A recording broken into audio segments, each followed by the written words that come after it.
بس یہ آخری واقعہ آپ کے سامنے بیان کر کے اب میں اپنا بیان ختم کروں گا. آپ بس یہ آخری واقعہ سن لیں، انشاءاللہ نماز کا وقت بھی ہو چکا ہے. میرے دوستو، شاہ ولید کی ایک مضبوط ریاست تھی، اس کی فوج بہت طاقتور تھی، ریاست میں امن و امان تھا، عوام میں مذہبی رجحان پایا جاتا تھا، سب لوگ خوش و خرم زندگی بسر کر رہے تھے. پھر اس ریاست میں ایک درویش، ایک بابا، ایک بزرگ تشریف لائے، اور جلد ہی لوگوں میں یہ بات بہت مشہور ہو گئی کہ یہ بڑا اللہ والا ہے، بڑا بزرگ آدمی ہے. تو بادشاہ نے بھی اس درویش کی دعوت کی اور اس کی تقریر سن کر بڑا متاثر ہوا کہ بھائی اتنا بڑا اللہ والا ہے. اب بادشاہ جہاں بھی جاتا درویش کو اپنے ساتھ لے جاتا اور بیان کرواتا. ایک بار اس درویش نے توکل کے موضوع پر بیان کیا اور بادشاہ کو قائل کر دیا. یعنی بادشاہ پہلے ہی اس سے متاثر تھا، تو اب بادشاہ تو اس کی بات کو ماننے والا بن گیا. جس طرح درویش کہتا بادشاہ اسی طرح کرتا. تو بادشاہ کو اس بزرگ نے، اس درویش نے قائل کر دیا کہ فوج کا نظام جو ہے، یہ پولیس کا نظام، یہ ہتھیاروں کا نظام، یہ توکل کے خلاف ہے. تو لہذا آپ فوج پر خرچ کرتے ہیں، ہتھیاروں پر خرچ کرتے ہیں، یہ چیزیں توکل کے خلاف ہیں. تو بادشاہ نے اس سے متاثر ہو کر فوجیوں کو فارغ کر دیا، یعنی فوج کا نظام ختم کر دیا، اور اسلحے کے جو کارخانے تھے وہ بھی بند کر دیے. علماء نے بڑا سمجھایا بادشاہ کو، کوشش کی کہ بھائی جان آپ بادشاہ ہیں، آپ بڑے ہیں ہمارے، آپ یہ کام نہ کریں، فوج کے نظام کو ختم نہ کریں، آپ اسلحے کے جو کارخانے ہیں ان کو بند نہ کریں.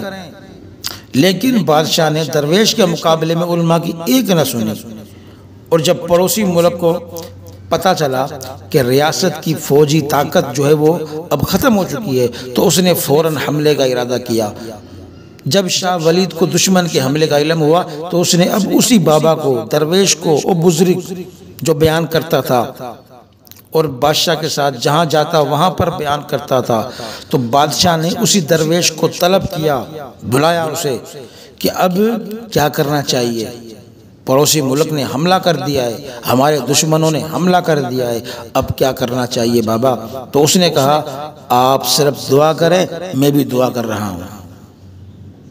تو آپ بتائیں، اب دین کی سمجھ رکھنے والوں نے بادشاہ کو سمجھانے کی بہت کوششیں کی کہ اس وقت اللہ کی طرف سے جہاد کا حکم ہے، دعاؤں کے ساتھ ساتھ بکھری ہوئی فوج کو جمع کر لیں، صنعت کاروں کو اسلحہ تیار کرنے کا حکم دیں.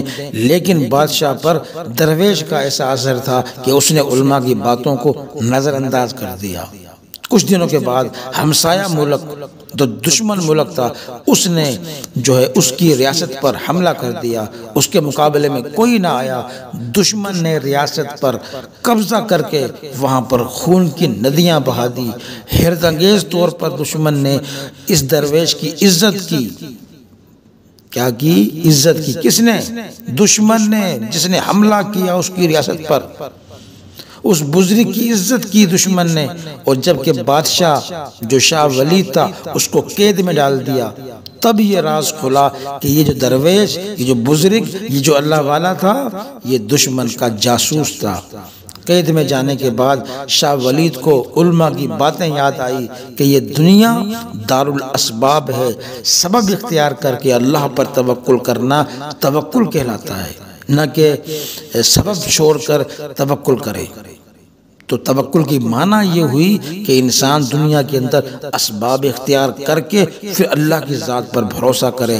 شاہ ولید کو توکل کی حقیقت تو سمجھ میں آ گئی، لیکن اس وقت وہ بادشاہ نہیں بلکہ قیدی بن چکا تھا اور اس کی قوم غلام بن چکی تھی. اللہ پاک ہم سب کو بھی جو ہے اس قسم کے جو انجام سے محفوظ فرمائے.